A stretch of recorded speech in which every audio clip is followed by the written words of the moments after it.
হবিগঞ্জ, চুয়াডাঙ্গা ও সিরাজগঞ্জে পৃথক সড়ক দুর্ঘটনায় মারা গেছেন ৮ জন, আহত হয়েছেন আরও ৮ জন। প্রতিনিধিদের পাঠানো রিপোর্ট জানাচ্ছেন সোহেল আহমেদ।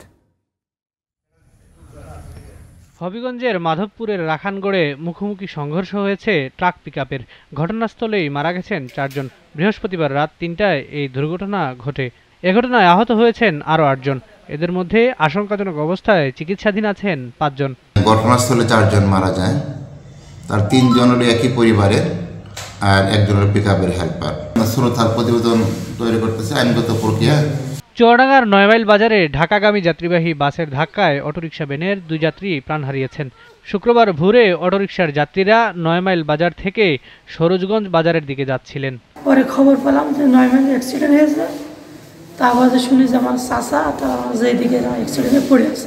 তারপরে আমরা অনেকক্ষণ থাকার পরে ফায়ার সার্ভিস খবর দিল যে ওরা লাশটা প্যাকেট করে দেওয়ার পরে ওরা চলে গেছে। এদিকে বৃহস্পতিবার মধ্যরাতে সিরাজগঞ্জের বগুড়া নগরবাড়ি মহাসড়কের উল্লাপাড়ার নবগ্রামে ট্রাক মাইক্রোবাসের সংঘর্ষে মারা গেছেন ২ জন। এছাড়া উল্লাপাড়ার ব্রহ্মকপালিয়া এলাকায় আরেকটি ট্রাক মাইক্রোবাসের সংঘর্ষে আহত হয়েছেন ২ জন।